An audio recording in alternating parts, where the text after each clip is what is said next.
port de Marseille, la colère monte contre les navires de croisière. Dans les ports des croisières. Ces militants réclament l'arrêt des gros paquebots touristiques, accusés d'aggraver la pollution atmosphérique. La solution pour nous, c'est l'arrêt des croisières. C'est-à-dire qu'en fait, on considère que c'est un modèle qui structurellement n'est pas compatible avec notre monde.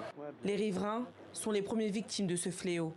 Comme nous sommes sur une falaise, au niveau des cheminées, en fait, on subit une pollution hors norme. Hors norme, la pollution, bien entendu, atmosphérique, qui est très dangereuse, puisque nous avions, nous, ici, dans le quartier, des gens en pleine forme, pas fumeurs, sportifs, morts de cancérisation sur les voies respiratoires.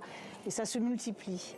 Donc on est très inquiets. Donc tu as levé ce matin, le vent arrive juste comme ça. Michel a dû installer des capteurs dans son jardin pour surveiller la pollution des fumées. Dans la métropole marseillaise, les activités maritimes sont responsables de 39% des émissions de dioxyde d'azote, un polluant de l'air. Selon cet expert, un bateau à quai est une véritable catastrophe pour l'atmosphère. Un navire à quai pendant 1 heure à Marseille va être l'équivalent de 30 000 véhicules qui circulent à 30 km/h dans Marseille pendant 1 heure. La deuxième ville de France espère pourtant revenir aux 2 millions de passagers par an. Le Covid avait durement touché le secteur. En 2022, en période post-Covid, on estime un taux de remplissage à 65%.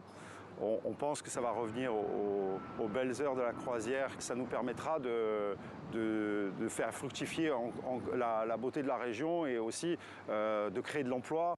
Le port de Marseille est l'un des plus grands de l'Hexagone. Mais les anti-croisières annoncent d'ores et déjà une mobilisation européenne contre le tourisme de masse fin septembre.